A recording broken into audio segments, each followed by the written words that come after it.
Rodrigo Roa Duterte. Nagiyakan ng marami at matindi ang emosyon. Ang nangyari, ako'y naglunsad ng investigasyon at natuklasan ng napakaraming irregularidad. Hindi ko na kinaya na sumama sa alyansa ng administrasyon. Kaya naghanda na po ako. Mga kampanya akong mag-isa. Walang iba kundi Senator Amy Marcos!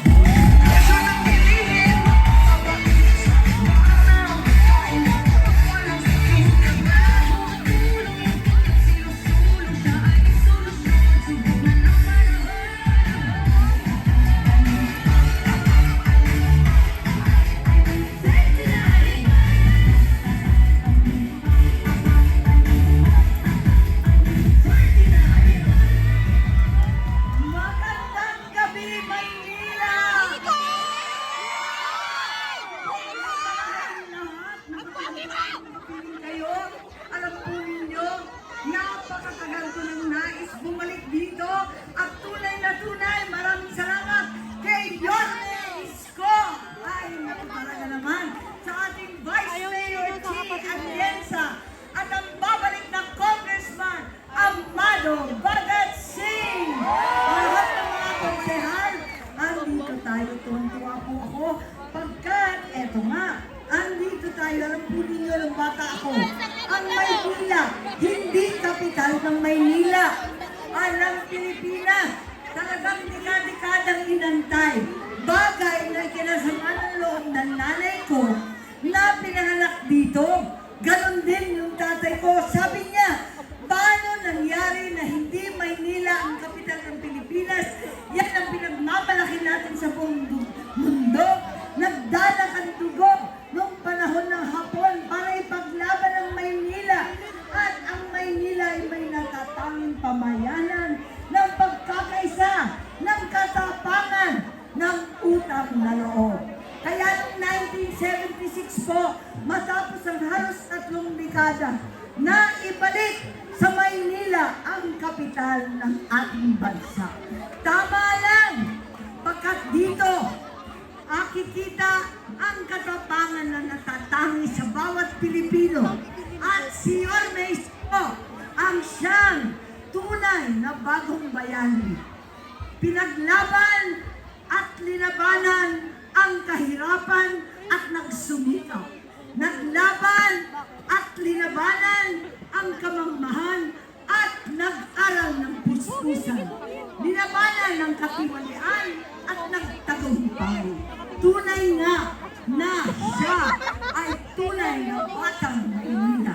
Tuwang-tuwa po ako makapiling kayo pagkat alam po natin na itong tapang, itong kikisama ng Maynila ang siyang dadalhin kumuli sa Senado para sa inyong lahat. Hango ng Maynila ang ating makasaysayang lungsod. Sa inyong lahat, alam naman natin, nakaraang linggo, naghati ang sambayanan sa pag-aresto at pagtangay ni President Rodrigo Roa Duterte. Nagiyakan ng marami at matindi ang emosyon. Ang nangyari, ako'y naglunsad ng investigasyon at natuklasan ng napakaraming irregularidad. Hindi ko na kinaya na sumama sa alyansa ng administrasyon. Kaya naghanda na po ako. Mga kampanya akong mag-isa, pinto-pinto, kamay-kamay, tao-tao. Pero dito sa Maynila, hinakap ako ng inyong mga konsehal, ng ating kongresista, higit sa lahat, ni Vice Mayor Chi at ni Mayor Isko. Maraming salamat at talaga naman tatanawin ko to habang buhay. Alam po ninyo si Tatay Digong, si Yorme Isko at ako, lahat kami nag-umpisa sa lokal.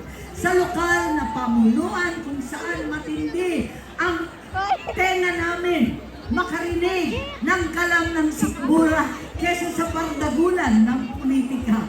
Matindi at malakas ang boses namin sa pagtanggol ng mahihirap kesa sigawan ng walang katapusang pagdagulan. Kaya't eto, sanay po kami sa agarang solusyon, tunay na aksyon. Alam ko na marami rito ang ating mga solo parents. Sino rito?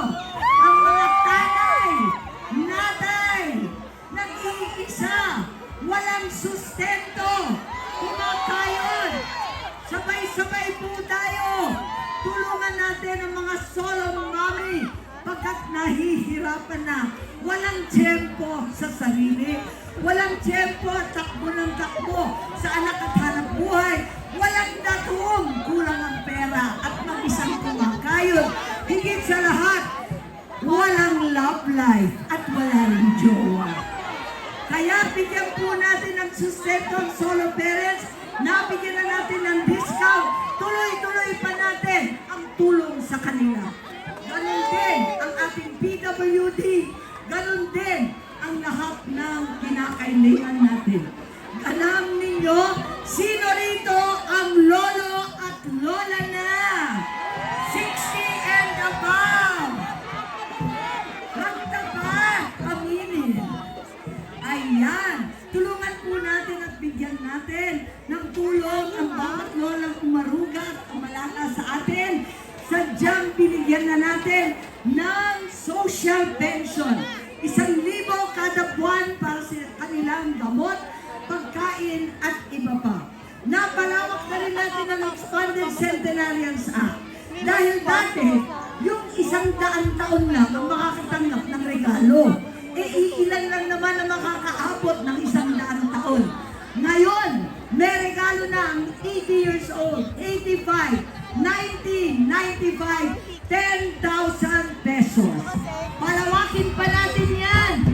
Siguraduhin din natin na kung mahal mabuhay at napakatataas ang presyo ng bilihin, mahal lalo magkasakit. Magpatayo tayo mismo sa Maynila ng specialty hospitals. Tulad ng pinatayo ng nanay ko, Philippine Heart Center, Kidney Center, Lung Center, Children's Center, para hindi na mahirapan ng taga Maynila. Tama po ba yun? Hindi po ba kaya natin? Higit sa lahat, saan tayo lulughang? Mahirap magkasakit, napakamahal mabuhay, mas lalong parusa ang mamatay. Naku po, ang libreng libing po ay aking batas at sinisigurado natin na yung mga namatayan, nagluluksa, na nag-iiyakan, namumroblema pa sa pagbayad ng kanilang libing. Tulungan po natin lahat yan. Napakasimple ng pangarap ng Pilipino. Payak at simple lamang, sapat na pagkain, bahay kahit papano, at mga anak na nakakapag-aral, at may matatakbuhan sa araw ng kapangangailangan. Tunay na, etong pangarap na ito, deserve natin sa Maynila, deserve natin sa City Hall, the service mula sa Senado. Sa inyong lahat, sulit senador po, 39 pesos